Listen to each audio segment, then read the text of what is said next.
सैयद वज़ारत निज़ामी।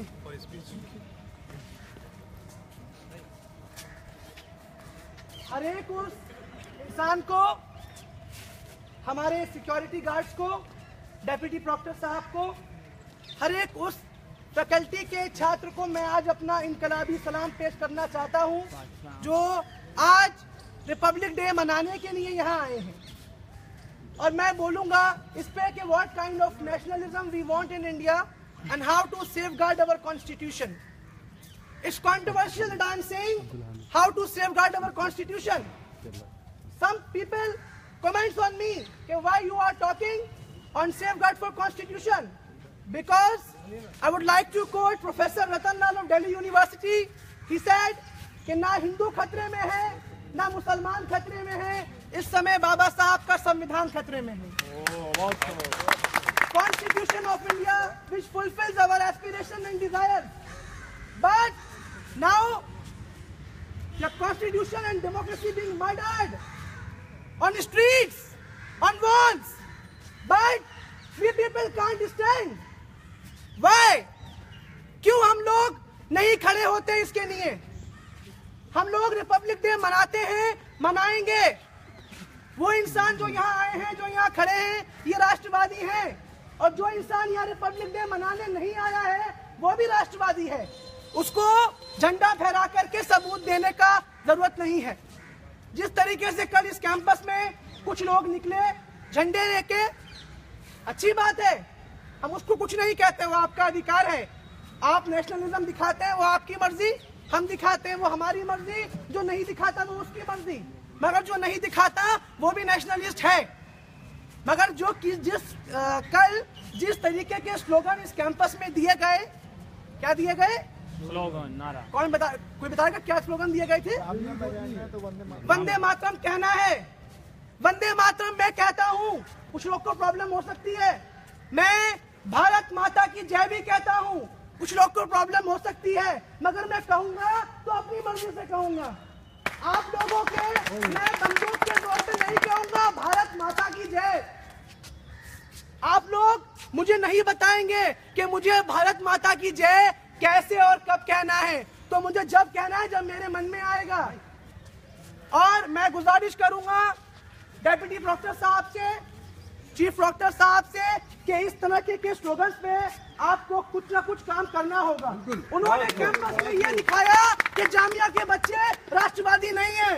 उन्होंने कैंपस में ये दिखाया कि मुसलमान बच्चे राष्ट्रवादी है कि नहीं है, बल्कि उन्होंने कैंपस में ये दिखाया जामिया मिल्लिया इस्लामिया राष्ट्रवादी नहीं है।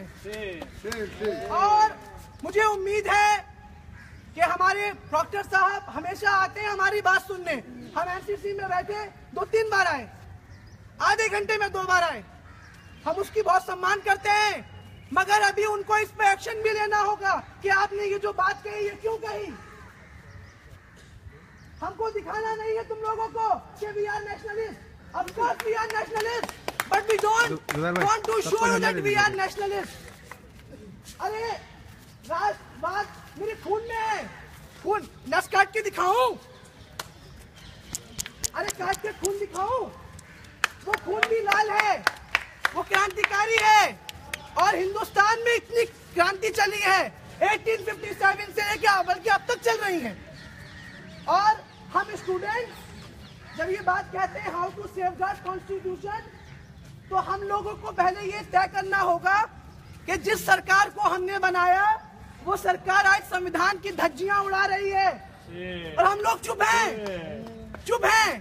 कोई बात नहीं, उठेंगे फिर उठ के बताएंगे कि हम लोग क्या करेंगे।